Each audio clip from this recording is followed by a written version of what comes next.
So yun nga no, magandang araw po sa lahat. At ang video po natin for today ay magtatang tayo ng mga nakalapad. Dahil nga po medyo malalaki na sila at magaganda na ang kulay, kailangan na po nila na mas malawak na tirahan. At silipin nga po natin yung mga napili ko para ilagay sa tank. Nilalagay po natin sila sa tank para mas mag-groom po natin na maayos. At sila nga po ang mga sample na mga itatank natin. Meron nga po tayo ditong HMPK Multicopper. 2 months old pa nga lang po siya, pero kung mapapansin nyo po na sobrang kulay niya na. Dahil nga po yan sa Beta Kit Color Enhancer po natin. At meron pa nga po tayo ditong HMPK Multicolor. Sobrang bilis nga po talaga magpakulay ng Beta Kit Color Enhancer. Meron nga rin po tayo ditong AOC na pwede po natin ipa-wholesale kapag lumaki na po sila. And after ko nga po mamili, naghugas naman po ako ng ating mga beta tank. Sinasabunan ko nga po itong maigi para iwas na rin po sa mga parasite at sa mga bakterya na pwedeng kumapit sa ating mga beta fish na pwede nga po maging dahilan ng pagkasira nila. And after nga po natin tong masabunan, kailangan din po natin tong banlawan ng maigi para hindi humalo yung sabon sa gagamitin natin tubig pag naglipat na po tayo ng isda. Safe naman po na sabunan ng mga beta tank, basta make sure nyo lang po na mababanlawan nyo sila na maigi. And after nga po nyan, sinalansan na po natin sila sa loob para nga po hindi na po tayo mahirapang maglagay ng tubig. At hinilera ko na nga po yung mga nahugasan nating beta tank. And after nga po nating mahilera sila, kukuha naman po tayo ng stock water. At ito na nga po pala ang update ng stock water na na-prepare natin noong nakaraan. Sobrang quality ng tubig at kitang-kita ang tannings ng ating talisay. Paniguradong magugustuhan po ito ng ating mga beta fish.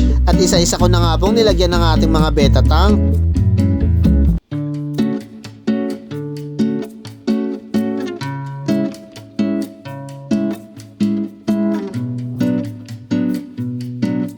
And after ko nga po malagyan lahat ng beta tank, papatakan naman po natin siya ng Beta Kit Cure. Isang patak nga lang po ang inilalagay ko sa bawat beta tank. Maintenance nga po nila yan para iwas tayo sa parasite. And after naman po, papatakan ko sila ng Blaze Flare para nga po maging active at alert sila. At mas madali nga po silang mag-groom. At kinuha ko na nga po ang crates natin ng mga betang ililipat sa beta tank. At isa-isa na nga po natin silang ilalagay dyan sa bago nilang tirahan.